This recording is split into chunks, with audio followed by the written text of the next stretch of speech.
welcome.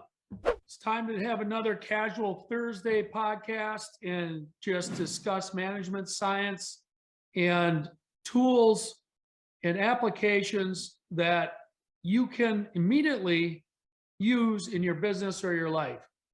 Today, I'm quite excited about the topic of conversation. It has to do with the backstory of Apollo 13. For those of you who might not have been alive in 1970, Apollo 13 was a space mission, the third landing to go to the moon, and they had an explosion on the way there. Hey, Houston, we've had a problem here. It turned out to be quite lucky that the explosion happened after they had already docked with the LEM, or the Lunar Excursion Module. In other words, they would get into Earth orbit, and sometime shortly thereafter, they would actually take the command module and its mechanism that had the engine on it and maneuver and actually meet and hook up with a lunar excursion module called the LEM. So that combination would then fly all the way to the moon. So they had completed that part when this explosion happened in the thrusting part of the command module, which really led to a plethora of other events that happened. As a source, I'm using about an hour-and-a-half video from the NASA archives, where one of their facility administrators of their displays open to the public for the 50th anniversary of the 1970 issue of Apollo 13, interviewed three of the technicians and engineers and technical operations people that were actually on the ground in Houston or Cape Canaveral when this went down. And it's really quite interesting. They take a real hard look at what kind of organization, what kind of management principles, what kind of procedures led to what is termed as the successful failure. The most successful failure. There is an argument apparently going on in the realm of space travel, whether the landing on the moon or getting these three astronauts back alive is the greatest feat so far in space. But what can we learn from this? And as I took a listen to this and actually read some other articles on it, some very interesting principles which resonate with me in my 4 decades of experience start to show up. First of all, it's quite evident that the basis of the save, if you will, with Apollo 13 was foundationally rooted in their simulations, and they refer to it short as SIM. Their SIM, after some initial training, is the primary training that they use to prepare for multiple scenarios. As you listen to them discuss these elements, and these three names are Mr. Reeves, Mr. Moon, and Mr. Stovall. They're really interesting guys. I think their first names are all Bill, and they're in different aspects of mission control and how that all goes down. They were essentially on the ground operators. What's interesting is 2 of the 3 guys are in power and electrical systems, not even in or near the famous air filter for the carbon dioxide, which was essentially contaminating the atmosphere which the 3 astronauts were trying to live in. These guys really had bigger issues. The explosion popped a tank and started to gas out to space all of their oxygen. And this actually showed up on cameras back at Mission Control. And according to these guys, it was a good hour before they had some very important action plans in place. What's amazing, however, is the amount of catastrophic failures that were driven from that explosion. I won't try to go into all of them, but one of the very remarkable things is one of the fellows in operations on the council actually thought his council was failing because so many red lights were going off at once. It turns out they were all legit. The council was working fine.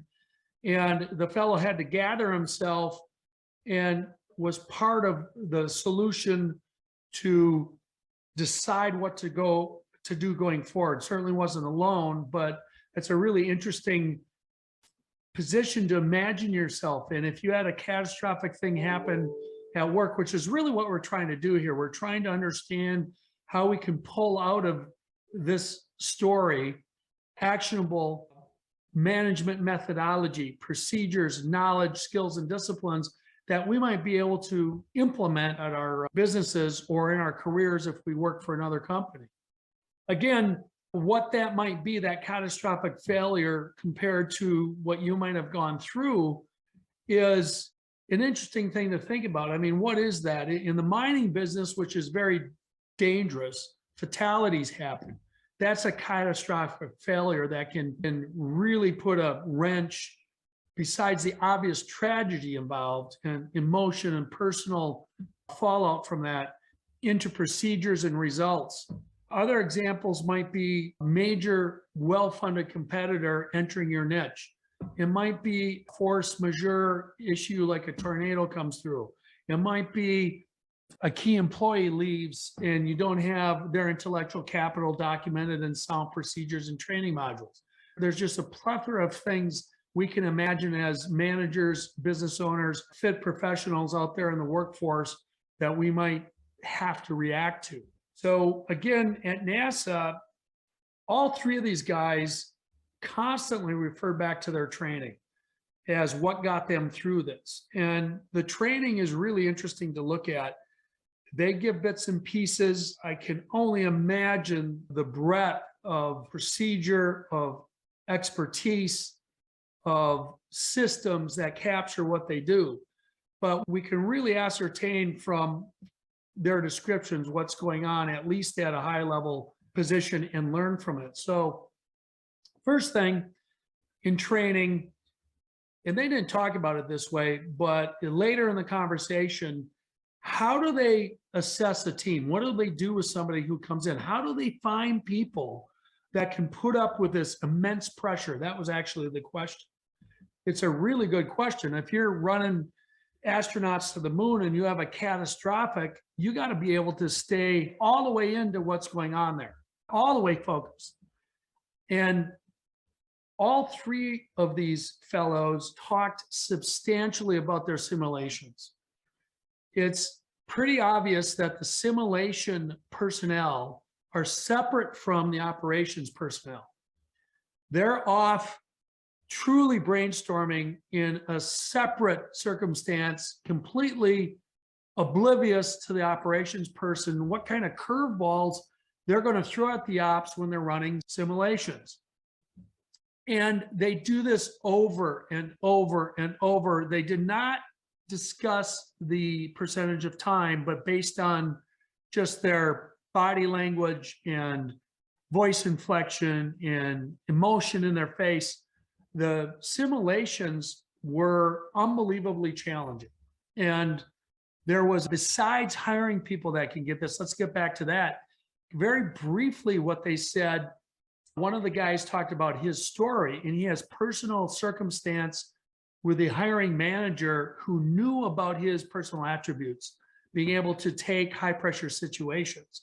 So that's the number one thing they do, is they very well define through understanding of the roles, the pressure, the circumstance the individual is going to be in, what type of person they need on their team. That's number one. It sounds like good management, but how many of us really have that laid out there in spades, super, super well defined, and then have experience to completely understand what that operational standard is? All of those things come into play with the managers. And the way they go through this is in their respective roles, they do simulations. They go through, before they're promoted to a team lead, understanding this. This is where NASA can be different from what we all experience, because in large organizations, we can't do every job. NASA has the interest, the pull, if you will, another big thing in hiring people. It's clear what NASA does. When you go to work for NASA, you as an individual are going to be really jacked up about your support role in space, space travel, discovering new frontiers, research for humanity, all those kind of big, lofty ideas just fuel your passions, and you show up ready to work for your part. And you have a personal focus on making sure you keep the very best expertise. They talked about this constant training, and the training also evolves. That was a big discussion. Through the simulation, the training evolves. Through the simulation, the training also forces failure. The simulation group comes up with items that are brand new, that the operations team has not run into before. So back to the hiring process, they all talked about the fact that the simulations were where the pressure was, because they did not want to fail in the simulation. They wanted to prevail in the simulation. And so that was where they really had the grit and the drive. And one of them described it as a credo of never quitting, which happened the minute after you started working there. That personal match, if they knew somebody, they'd bring him in. Otherwise, they'd bring him in, make sure they were technically competent, and start to run them through simulations. When they reach the right level of understanding procedures and kind of baseline training. And they talked about the fact that many, many people would not prevail in the training. They would, to use their term, wash out. So right in the culture was the fact that you could wash out, but there wasn't really shame associated with that. In my intensity multiplier principles, I talk about the depth chart player. NASA's like this. They have teams that support people on the control floor, at least back in 1970. And this evolves through every failure to adjust procedure, to find skill gaps, to nail competencies, and you go back through that. So if you don't make the operations team, who are charged with solving the problem, all others are separate. There's an engineering, so think support system, that is available to the people solving problems. So if they come up with a what if they need particular expertise, if they need a question answered, they have support teams that you don't see on television on that floor, in facilities around them with resources. And then sometimes that's tiered even to more resources, including external to NASA. That's one of the fundamentals, is the people are hired either with verifiable attributes on a personal basis with somebody already in the organization, or they bring them in, get baseline training in, and then put them through simulations to make sure they can handle the high stress environment. And although most of us in business aren't sending people to the moon, some of us are, like SpaceX and Virgin Airlines and the rest, but most of us aren't in that kind of high stakes environment. But what we do actually has consequence. We must produce margin to continue into the future. So, all right, so that's one thing, is hire the right people, or have processes immediately beyond hire that couple training with the requirement. But there's something else here. Management understands this performance standard. So anyway, those are two things. Now we can pull out and put our own version of that into our organizations, but it goes more than this. The majority of what those guys refer to, and of course I'm understanding that I didn't get to see everything inside Pandora's box, but based on what they said, at the center of what they do is this simulation. The sims. The sims drive failure. Failure drives changes in procedures. They actually use the term rules. And what that makes sense to me, they did not discuss it, but in a higher the stakes situation, the shorter amount of lead time that you have, the closer you have to get to a rule. And what does a rule do besides? Remember, they said that the simulations are harder. If you have rules and procedures that make sense with the mission's objective in mind, that actually quickens the action and eliminates the need to discuss that particular aspect. Again, the simulation is the center of the process. Baseline training happens so that the employee, in this case, the team member at NASA, is prepared to react to whatever the simulation throws at them. Through the simulation, they prove if they're ready for a different role, which is high pressure. Essentially, think high pressure problem solver. Well, isn't that what we all are as professionals? How does that translate into what we're doing? So one of the takeaways today is I want you to think about deliberate practice. We've talked about that as fit professionals. My mountain bike, deliberate practice. If I actually want to do better off the start in a mass start where that first 5 or 10 minutes is really fast over your FTP, threshold work, which you cyclists will know what that is, but balls out, going fast, you want to make sure those first couple pedal strokes make sense. And I have missed getting clipped in, and all of a sudden you are 5 and then 10 bike lengths behind, and that's hard to make up. Well, in the real world, when we're out there, maybe trying to talk to a customer, maybe you have a service provider, do deliberate practice. Create the procedures. Some people will write out a script. Scripts are dangerous. You don't want your people to come across like they're reading from it, but they cover the basics. So deliberate practice can work into so many different things. For instance, if you have someone writing estimates in your estimating department, you can have a bunch of case studies that they can go through and prove that they understand the rules on, including some sims. You can put little twists and turns in there that might not be readily apparent in whatever their reference documents or initial training are. So you can see them actually process what needs to be done and think about it. So that's one takeaway we want to get already from what's going on at NASA, is how powerful deliberate practice is. In our businesses, most of us don't do that. I actually have it with my business development team. I have it with my operators. And even though we do execute, I'm motivating myself right now to go execute better. I know we are nowhere near, not even 1% to what NASA does on their training simulation with things going wrong on different parts of their mission. In the back of my mind right now, I'm thinking my sales training modules. And we have just excellent feedback from a plethora of authors that, if you contact me, I'll be happy to share with you regarding overcoming objections, how to get past gatekeepers. And they're not really cheesy. I shouldn't say they aren't at all. They're just good technique. And they can be role played in practice.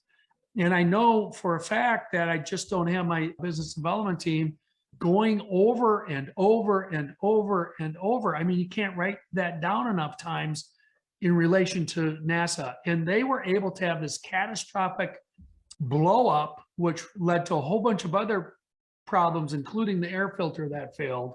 An example of what will really work to help push you through that. So let's take that one away. Deliberate practice through simulation. Think about what that can be for your business. I'd be happy to brainstorm with you if you contact me.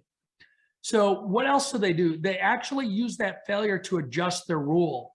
And so that implies written documents. And actually, if you go spend some time out there taking a look at Apollo 13, you're going to see an unbelievable amount of public record that's play-by-play and documentation of what happened pre-explosion, post-explosion.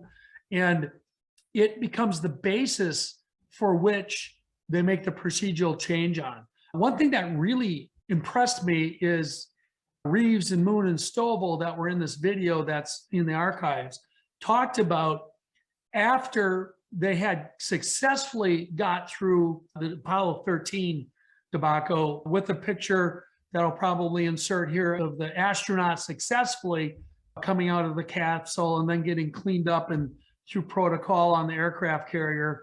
I think it was Mr. Moon said, we had a couple of beers and then we were back doing sims, because they also talked about their success on Apollos after that. There was 3, I can't remember the exact numbers, 14, 15, 16, 17, but there was 3 more missions that there was incredible innovation and continued changing of the procedures and the rules, which further enabled the operations staff during the mission to really come through this.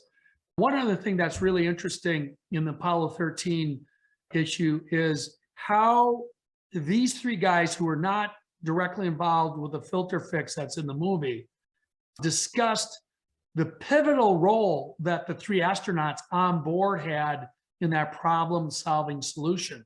And one thing, another takeaway is coming up here, and that is they all talked about the conversations would happen with the different teams, and they were open to 100% of the other relevant teams who, through protocol, procedure, and rules, could speak up at any time to object, add to, question, and they had this figured out in their systems so that it wasn't some kind of an emotional argument, although I'm sure it was emotionally charged at that time. I wasn't there. You could see it in these guys' faces. I mean, after all, you're trying to save lives, but they could hear everything all the time. So communication was unbelievable. The dissemination of information, consider it as frictionless as possible for the technology of the 1970s. And how many of us in our organizations do that? I'm quite sure in my future Margin Max memos and in my blogs and in future podcasts, I'll be talking about appropriate information dissemination. It's really interesting in a high stakes, really no time that you would want available. Information is just open to everybody. So I think it's worth considering minimally that having people in the loop is a really good idea, but it's not a free-for-all. It's not a collaboration. I'm going to talk about that particular term. There's been huge drift in the definition of collaboration. In fact, I think in management science, much of what did work over the years has drifted and been massaged in a way that it's almost valueless now. And collaboration is kind of what I'm saying here. They didn't have time to collaborate. They had rules. They had decision rules. They had a hierarchy. They had team leaders all the way up to mission control or the flight director. As I understand it, was one of the top dogs making calls. And decisions would be made. Things would be presented timely in a way that made sense with the decision horizon, and they would make it and they'd move on to the next one. So that's another one, dissemination of information. And we also have engagement rules in conversation, or if you want to use the 21st century rule, collaboration. There's rules there to move it forward rather than some free-for-all. Here's another one, takeaway, is each person in the three of these gentlemen did discuss that everybody understood their role and they took great pride in their role and they did what they needed to keep themselves up to date and effective at their role. NASA was all over that with the training in the sims to help skills, knowledge, and discipline. And also think about what's happening in those sims. Everybody downline is involved. So the operators, when they're going through sims, can call out to the support team in the engineering department. Well, that requires a support team in the engineering department, really quite a depth chart player in the sports analogy relative to the actual flight crew up in the command module or in the LEM trying to get back to Earth. They have a system to get that in, and they also have a responsibility to stay competent and to be able to bring their expertise. They also talked about how the expertise was deep, but the system in the organization created a breadth of capability. And I am not by any means in this entire podcast suggesting that this is some newfangled thing or management science that we all should implement. I think you need to think about what works for what you do, because we are not NASA. You are not NASA. And how can we actually bring this or elements of it, even one thing, into what we're doing and make it work? So I want to just remind the listener that's what we're doing here as we go through this and pull out some of these takeaways. There's process for even input. There's also process to capture the decision based on sim forcing a failure. Because if the sim forces a failure, your decision rules aren't working, your core competences aren't working, you might have a skill, knowledge, or discipline gap, so you have to fill that gap. And what's interesting is it's a cycle. You do the sim, you fail, and then you update both your operations team that's going to make the live on the floor decisions, plus all the support systems. And that gets captured in procedures. And this I'm not privy to. I bet if you dug in the archives of NASA, you could probably get a little bit of a hint for that. What I can tell you we do is we have training modules that actually double as procedures. They are supposed to be living documents. And honestly, if we up our frequency of deliberate practice, or SIM, that's going to increase the frequency for upgrades to those training modules, so we can propagate that through all the resources in our organization. So that is just a really neat reminder of something most of us learned in one way or another, or at least partially in management school, maybe from our existing organizations, maybe if you're in the military, maybe if you're pursuing an athletic pursuit. We learn these organizational things. We learn this cause and effect, but how many of us really drive it? There's a nice correlation in your physicality, in the fit professional thing that you do that's hard. Again, I'll use my mountain biking example. The training or simulation, you go out and you do a little mock race, and there's obstacles, and there's also the respiratory systems, all the systems in your body. You're trying to train for that particular race. And you put it through that simulation, and in some places you have success, in some places you have failure, and you decide what you can control, what you can then go ahead and deliberately practice or train, AKA SIM, in order to improve the result the next time. So it works for us in athletics, it works for us in organizations, it works for us on our team. And it's really a good reminder that when taken seriously and truly incorporated into procedures, rules, training, and SIMs, deliberate practice, we can enhance our organizational outcome. Okay, another issue, I'm still on the management portion of this, because Mr. Reeves, Moon, and Stovall all were very complimentary of their management, and they would use management and leadership almost as synonyms when they were discussing it. And they would then quickly fall back into procedure and the way the management facilitated the problem solving. One of the things management did very early on, remember the comment about the council just all lit up, is the management very early on realized they had to get organized. And what they did is they decided what project teams they needed on their resources. So they had the command floor where we see on TV with the screens, and then they had these support groups with team leaders and the right resources assigned. A very interesting trivia bit is that this actually happened almost simultaneously with a shift change at NASA. Remember, they had to monitor the space flight 24/7, so these guys would change shifts. And of course, everybody wants to be part of the solution, and they referred to the fact, they didn't use exactly these words, but they implied, if you watch the video through their comments, that there would have been just mass chaos and disorganization. Everybody wants to help. It's all good intention, but it's not organized. And they were very complimentary of both their procedure and their managers / leadership's ability to execute those procedures in order to organize the resources back within what they had practiced in order to get to the problem-solving mode. And it's quite impressive. The best I can tell from the interview is this was under an hour. And the whole time, oxygen was squirting out of the tank. They hadn't had a solution yet.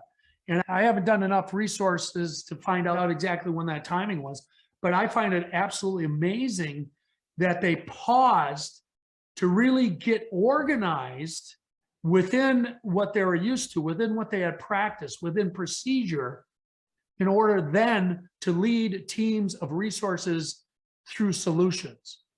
I find that very, that's a huge takeaway. Huge takeaway is pause when you get a catastrophic issue. Take a look at your organization, your expertise, get organized.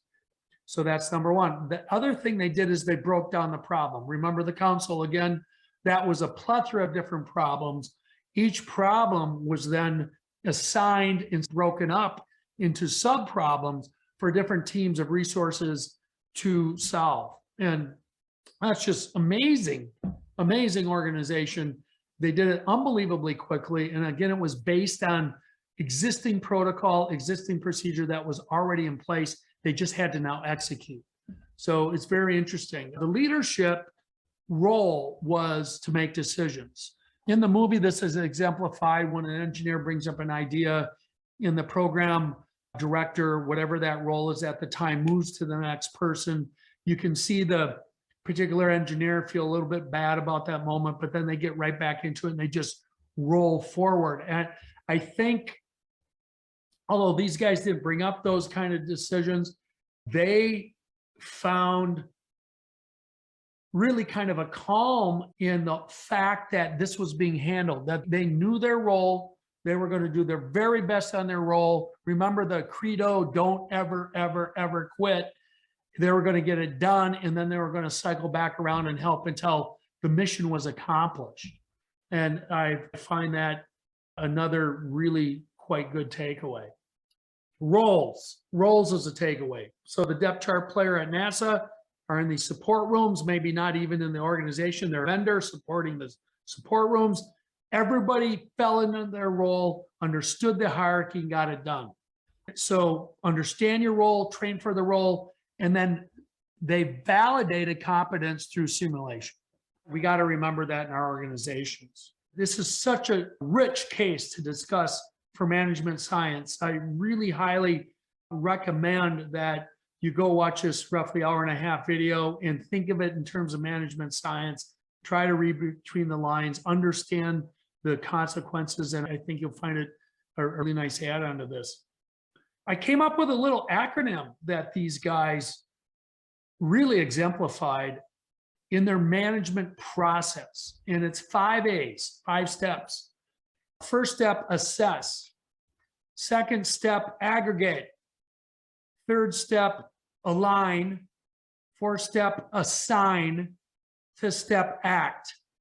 So let's talk about those a little bit more. They didn't say this. This is my summary of what I saw in there. And I think it's really good to get this 5A acronym when we're faced with a lot of pressure, because we want to jump right to a conclusion. And that's one thing that NASA did so well, is they pulled in their resources and they got it right. And they got it right in the amount of time that they had.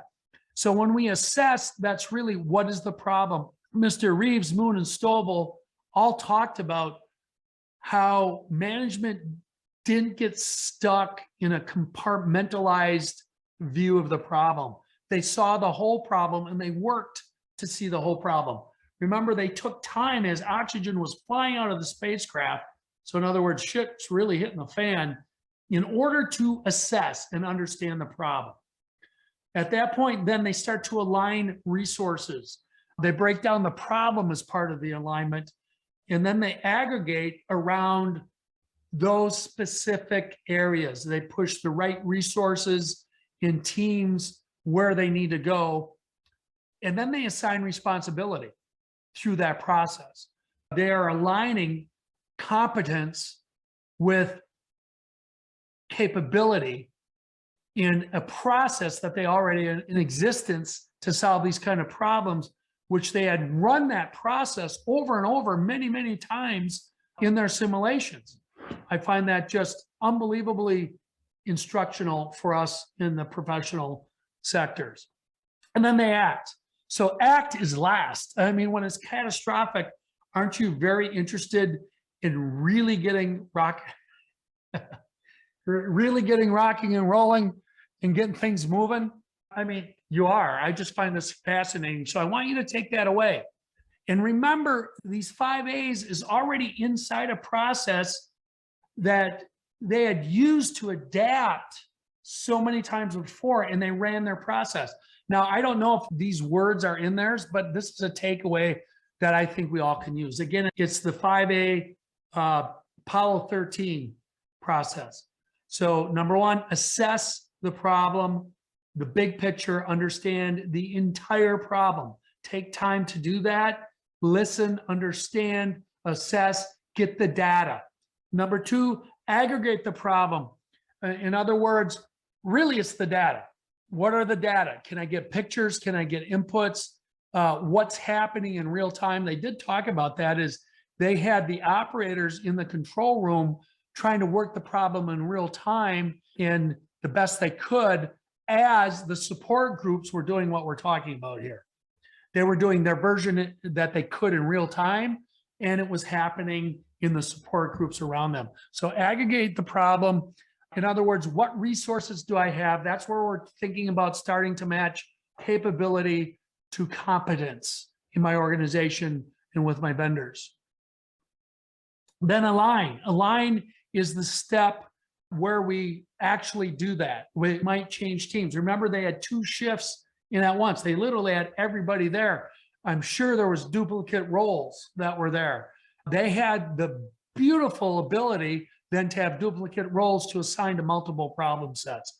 Boy, that's a little bit of a management science instructional issue for us too. Wouldn't it be nice to have duplicates of our skill sets? They're very much the same in what they do, but we can apply them to different problems. That gives you some idea of what that aggregate is. And then the assignment. The assignment, the big difference is the result was clear. The results were cause and effect chains. Think of a bill of material. If you're an industrial engineer, or every one of you out there has gotten directions to a bookshelf like these with the blown apart diagram showing where the screws goes and such.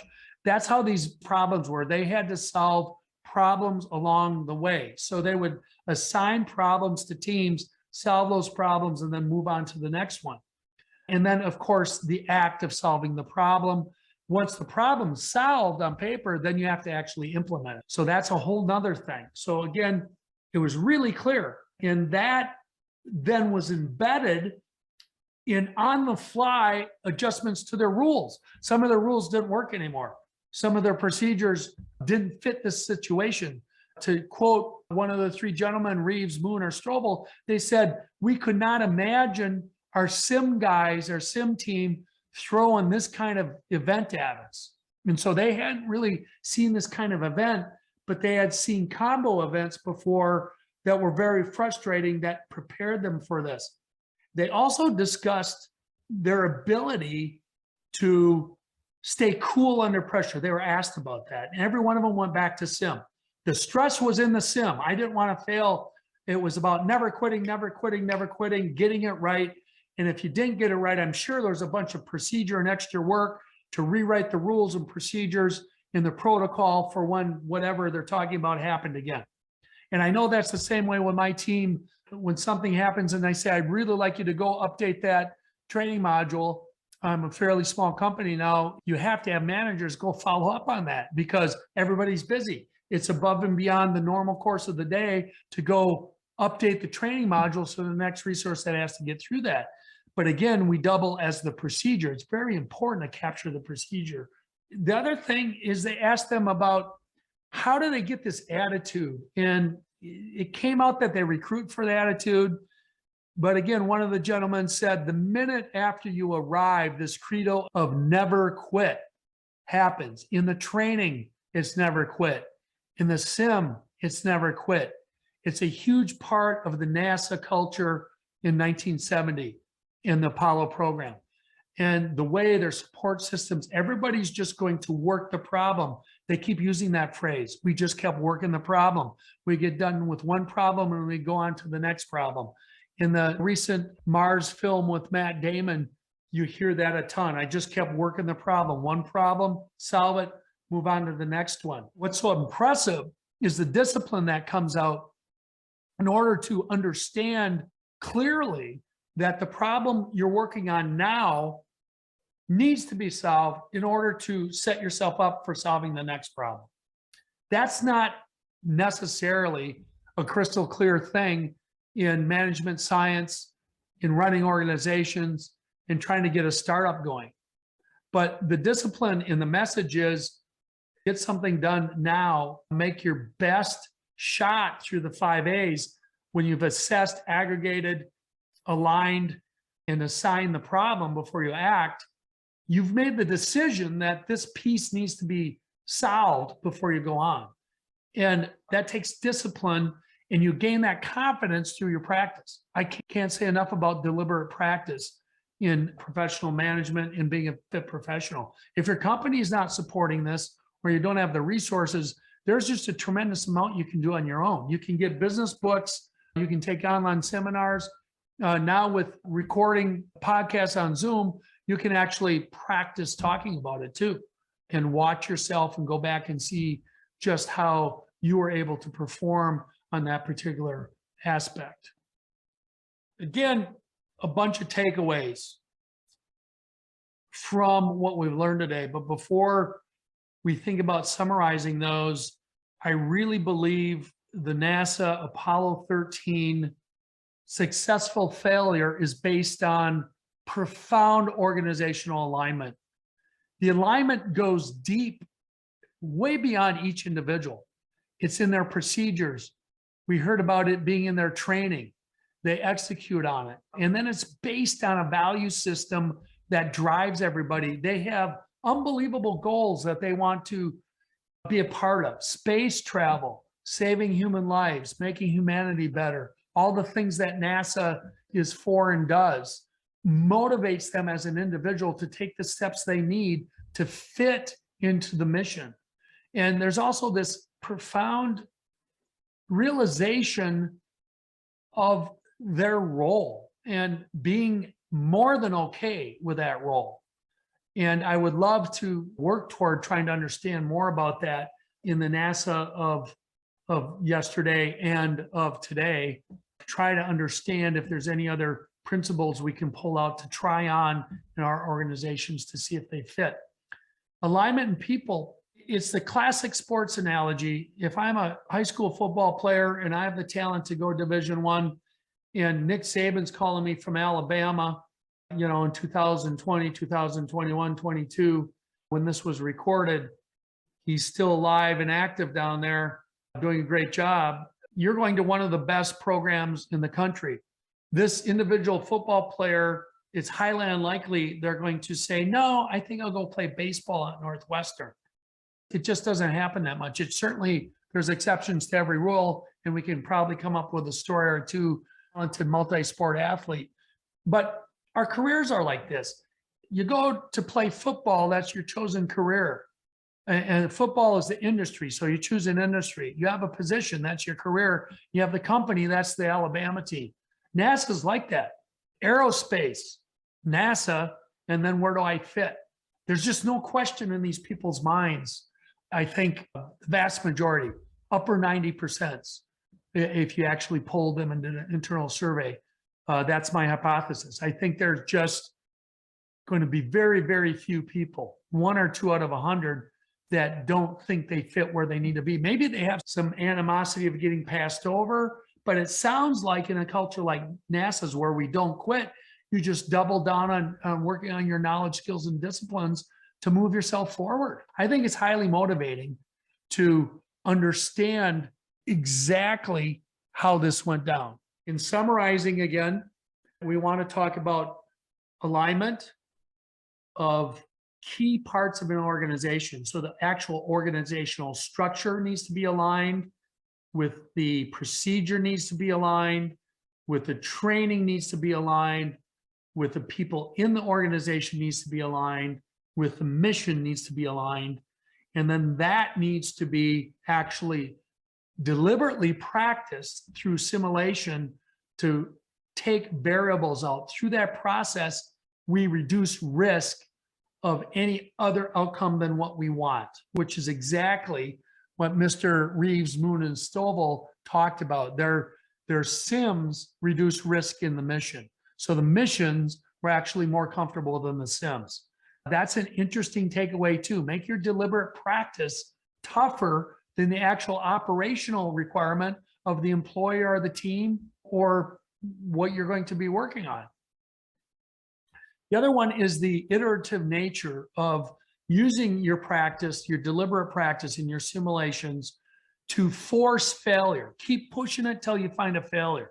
When that failure does show up, then you need to regroup and capture the new rule, the new procedure, and then again, test it through more deliberate practice and simulation.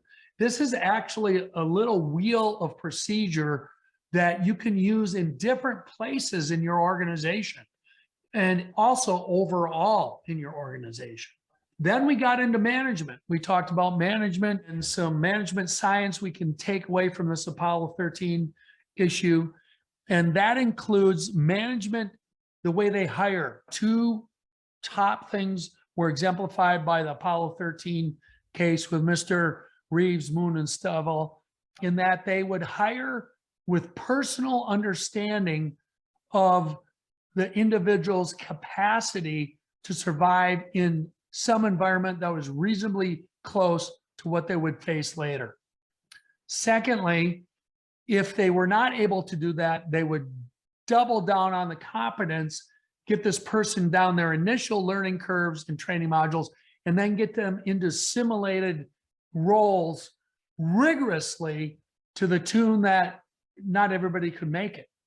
They also had a catch for those that did wash out in the more high profile, high stress, high accountable and consequence jobs to go work on support teams and work on their expertise to support the system.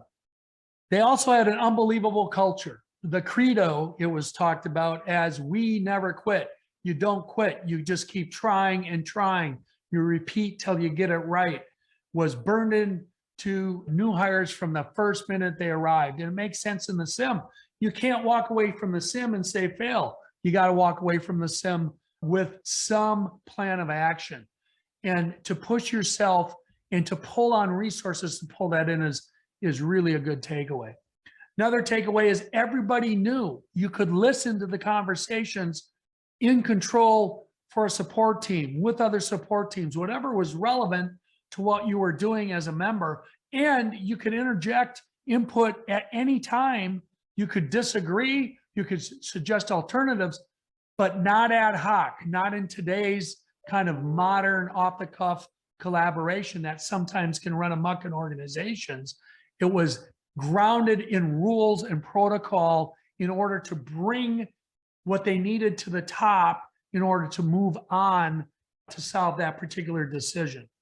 Also, the ability for management to understand the expectation and this performance standard for everybody on every support team and be able to then vet the right person through actual trial that was rigorous enough so some percentage couldn't make it. I think that's profound. And if we can figure out how to bring that alone into our organizations, we're going to produce superstars that are going to get great, great results. Then the hierarchy. The hierarchy was alive and real, and there was ultimate decision makers. Decision makers as team leaders, decision makers even as individuals in specific roles, individuals on the control floor, and then the flight director, or however they were, as decisions needed to be made, recommendations would come out, and someone would make the decision, everybody would take it, and they would move forward. That's really powerful if you can work that into your organizations. And of course, athletic analogies are very similar. It's as though the play comes in from the sideline, quarterback calls the play, everybody knows their role, and they go execute it. How many of us are in situations where the drift of what professionalism is as a definition challenges hierarchy in a way that actually stagnates organizations? So certainly there's a compromise and a trade-off here, but in the case of Apollo 13, you might actually take a look at hierarchy having a bigger role in what you're doing. Leadership also succumbs to procedure, and that's interesting. Leadership, I'll be covering that in many different resources through the THEFITPROFESSIONAL1.com resource and others. But leadership for this particular circumstance was to make those decisions in the assess, aggregate, align, assign, and act, and then facilitate support and communication through teams. And then to make decisions when decisions needed to be made that didn't fit somehow in the procedure that was in front of them. Those are excellent takeaways. And I continue to find this case just phenomenal. And I think it touches on all aspects of management science and organizations, essentially having a new mission within a mission. Again, that's a leadership role. It kind of came into this particular podcast as assumed the mission was to go to the moon, and then that through a catastrophic event morphed into save the astronauts. So I didn't really talk about mission. I want to talk about mission in other podcasts significantly and how it relates to leadership, because I'm a firm believer, and I think the Apollo 13 exemplifies this, that you have to have a mission first. And you can assign accountability, and then an individual can lead on that accountability subset, if you will. But leadership has to be organized, and it's got to be in a bit of a hierarchy. If NASA would have had multiple flight directors constantly collaborating, it's possible they wouldn't have had the solutions they did. Maybe there's scenarios where that works. I'm just saying, try that on and see if you can use organization, procedure, and hierarchy to help hasten and increase quality of actions, which ultimately are decisions. If you can make it automatic, it's going to be a quicker turnaround to whatever the issue of the day is. So we'll get into much more on mission later, but that was impressive. The way Mr. Reeves, Stovall, and Moon talked about the transformation of the mission. In fact, at one point, I believe it might have been Mr. Moon actually referenced the actual thought process to say, okay, I'm not on the moon mission, the moon landing mission anymore. My mission has changed, and here's what it is. And then personally assessing what you need to bring from your expertise and competence in order to contribute. And of course, the leaders really understood what each of their team members could do and got them in the right roles. And there was a willingness to do this. And it was established again through the sim. All right. I hope you enjoyed this. I sure hope that there was something, taking a little bit of a look at the case from a management science perspective of Apollo 13 for you to try on or think about at your organization. And again, my disclaimer is these are observations I pulled out of some fairly high level research and in listening to interviews of some people that were directly on site, bringing those astronauts home. And that's the fun of management. It's being able to learn from this and see if we can implement something in our organization to make it better. So thank you for being here. Please share this with other people you think might be interested. If you liked it, I'd appreciate a thumbs up. Otherwise, I hope that you kick butt, have a great day, rock on out there. You can always find me at the website, THEFITPROFESSIONAL1.com. That's all one word with the numeral 1 at the end. And my email is paul@TheFitProfessional1.com. Please shoot me an email. Let me know what you think. I'd love to hear what else you'd like to hear, even how to do a further deep dive into this management science. I will be putting out a blog on the 5A management, a catastrophic quick assessment tool that I believe I was able to commandeer the NASA example. And certainly it needs enhancements. And while I'm working on that, I'll fill in the blanks we didn't hear today. But I sure hope you enjoyed it. Hey, so I encourage you to go out and go to the spacecenter.org, and you will find the video called Apollo 13 Innovation in a Time of Crisis. And it's about an hour and a half long. It's those 3 gentlemen that were on site helping solve that problem and clearly making success out of the failure. So have a great day until next time. Get after it. Call me up if you need help. Let's get to work.